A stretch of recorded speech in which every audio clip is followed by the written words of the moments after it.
For months, Tucker has been confined to this tank, acting like a normal turtle. But now he's about to make medical history.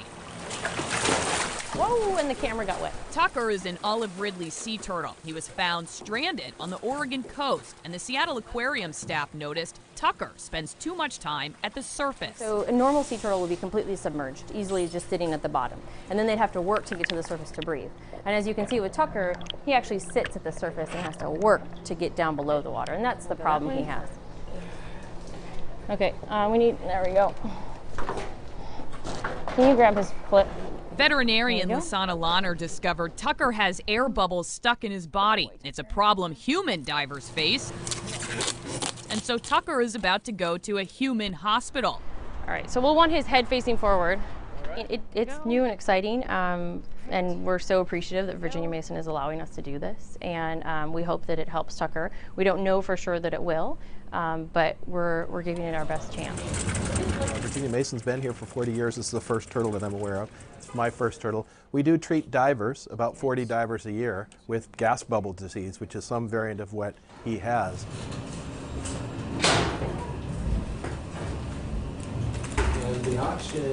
We use it for decompression sickness, carbon monoxide poisoning. We use it for certain bad infections. We also use it for people who've had cancer treatment with radiation and help rebuild the tissue, and diabetic wounds. But I don't get emails very often for turtles with this condition. 40 feet, ladies and gentlemen, 40. Dr. James Holm is an expert in hyperbaric medicine. Just passing 45 feet. The hyperbaric chamber will be Tucker's home for the next 2 hours. Slowly, the air pressure increases. I'm still just going at 5 feet per minute. As if Tucker were diving in the ocean. His heart rate is monitored, confusing the machine. It's so much slower than a human's. It's thinking that someone is not alive anymore. We have right now 3 beats per minute. The air pressure continues to rise. Ready. Dr. Lahner and Dr. Holm use headsets to communicate to a command post, keeping watch, reminding them to breathe for Tucker. That's a 1 minute warning for a breath. As he begins to feel the same pressure he would in the wild. Right now, the air inside this chamber is as if Tucker were 60 feet deep in the ocean. It's a dive Tucker hasn't made in months, unable to return to the ocean until his buoyancy reboots. He's stable, his heart rate is stable, so this is the best we can hope for. But there are no guarantees. It's the first time a turtle with Tucker's condition has undergone hyperbaric treatment. The pressure inside, combined with the oxygen Tucker's breathing, should push out the air bubbles inside his body. The door opens and Tucker is wheeled out. What a good boy. It's obvious right away. The 66-pound turtle is ready to get back to the water. Yep, easy boy. 5 hours after leaving the aquarium, Tucker returns to his tank. 1, 2, 3. It's not immediately clear if anything's changed. Tucker doesn't know he made history. He just knows it's time for a snack and a breath of fresh air. In Seattle, Allison Morrow, King 5 News. About 10 more minutes. This is a popular hiking trail on Tiger Mountain. The body of what they're trying to detect and the ambient air temperature. But these researchers aren't here for the big view. Have you been monitoring it for very long? They're headed to one that's easy to miss, a small camera locked to the base of this tree. A little bit over 2 weeks this camera has been running. Since I last checked, it has 1,254 new photos. The photos show who's using the trail. People walking their dogs. Hikers dominate the album. So you get a lot of pictures of dog snout. But the camera's night vision shows another kind of traveler. So there's a coyote. The camera tracks when and how wildlife use land near cities, species as common as raccoons and as elusive as coyotes. Another coyote on a different day. The researchers want to know how they've adapted to their human neighbors. What type of areas do they like? What do they like for cover? Where do they like to hunt? What do they like to eat? Where do they like to sleep? It's kind of a balancing act. Beside Haverda is Robert Long, senior conservationist for the Woodland Park Zoo. The zoo is partnering with the University of Washington on the Urban Carnivore Project. Zoos are typically the place where humans are most aware of sharing space with carnivores and their prey. But when no one is watching, These cameras will show how space is shared outside the zoo. By looking at how these animals interact, we can design what we hope are more livable cities for people and also habitats for animals. So I'm just going to arm the camera. There are 12 cameras right now. Eventually, more than 60 will track wildlife in King and Snohomish counties. Some are behind homes. 111 here. Where this camera caught a major predator. Oh, bobcat.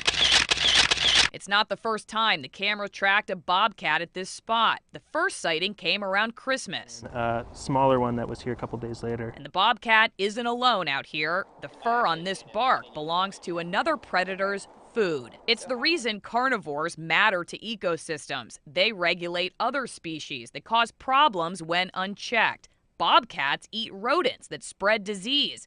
Cougars eat deer that can uproot plant communities, cause soil erosion, and harm birds and mammals. Another deer. Another deer. All within feet of someone's home. We know that there are carnivores right up to the edge of Seattle, in some cases into Seattle. The research will include scat to see what the carnivores are eating. How are humans supplementing their diets with trash or dog food? Is the prey base different for a coyote, for example, in North Bend versus a coyote in Redmond or in Bellevue? As Puget Sound grows, human influence on wildlife will increase. More people and dogs. The research will help plan for that influence with least impact and conflict. So it really shows that carnivores are having to live in an area where there's a human influence everywhere, and they're having to adapt to that. In North Bend. It's great, a bobcat 30 feet from a soccer goal. Allison Morrow, King 5 News. Maybe the Sounders could sign him.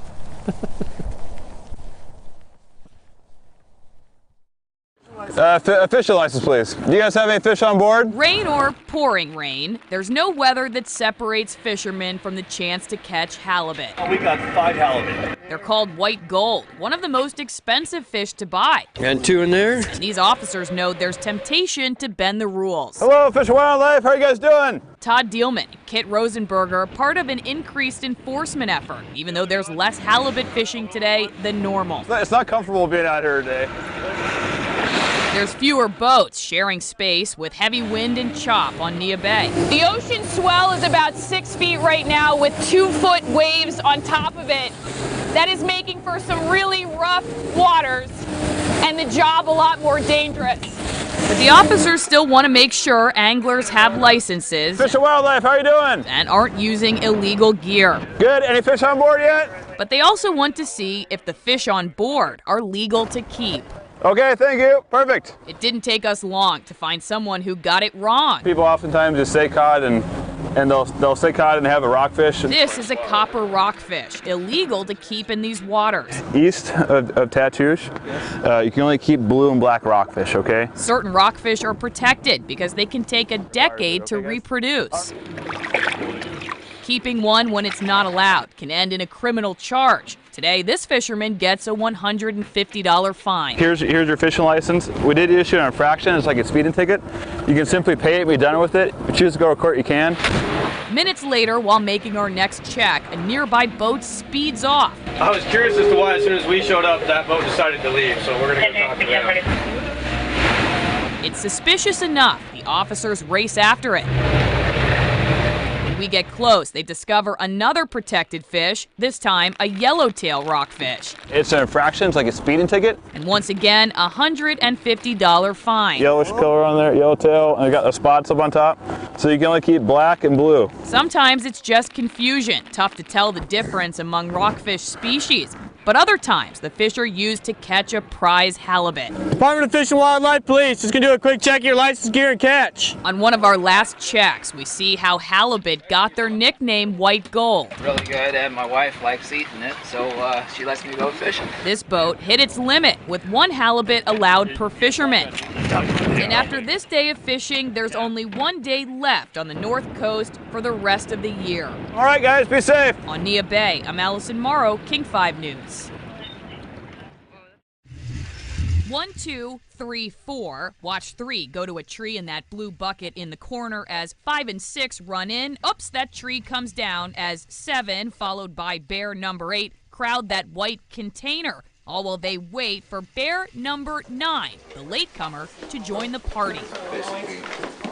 Nearly a year after the first one arrived, it's time for all of them to go. This is 2.1. They're medicated, so they won't remember this part. Front width. Bear biologist Rich Beausoleil 7.9. does this every year. All white. But Ready? this year 8.6 is a really big year. Okay, 70 point. One of the biggest years on record. Head length 55.7. Not because of bear size. We'll go right here when you're done. But because there are so many. About 10.5 pounds of food every day that we have to purchase, prepare, and give out to the bears. Naturalist Jen Manis says Paws Wildlife Center hit bear capacity this year, and bears aren't cheap. It costs about $100 a week and about $3,000 total for one cub's rehab. And this is the right scapula. Some, like this bear, You can tell. cost thousands more. Yeah, we want him right there. Veterinarian John Huckabee noticed something didn't look right. The shoulder blade was fractured, presumably by the same accident that killed this cub's mom. And we wanted to see how things had healed. Her latest x-rays show her shoulder is strong enough and she can be released with the others. Tattooed for permanent record, then carried out to trailers where they'll sleep a little more, then wake up from their naps, ready for transport to freedom. Hold on, Cash. Bear release sites are chosen for available food, safe shelter, and plenty of space from humans, especially when so many are released at one time. Washington's orphan cub totals climbed in 2015. We're at 18. This is a high year. Beausoleil isn't sure why. It could be wildfires, vehicle accidents, or hunting season. All these bears were dealt some pretty tough cards. These are Karelian bear dogs. They give the bears one last impression of humans. A bad memory that keeps them running away. Okay. One more. 4 bears will call this area home. The other 5 were released near Mount Baker. Respect them and take care of them. Paws Wildlife Director Jennifer Convey calls this moment the reward. It feels rewarding. It feels as though everything we've done for an entire year is worth it. The bears may run off together, but eventually they'll separate. Bears roam solo until the day these orphans have cubs of their own. Exciting because it's almost like they're starting a whole new life. Near Stevens Pass, Allison Morrow, King 5 News.